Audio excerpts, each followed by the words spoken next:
Asan ka?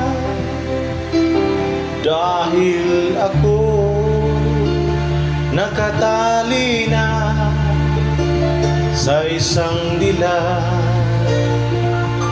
na labis. Minahal ko ng tapat at hindi magbabago kailan pa man. Ngunit habang tumatagal,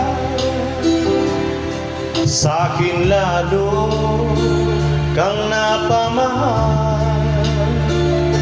Ang puso ko'y nalilito dahil sa nararamdaman.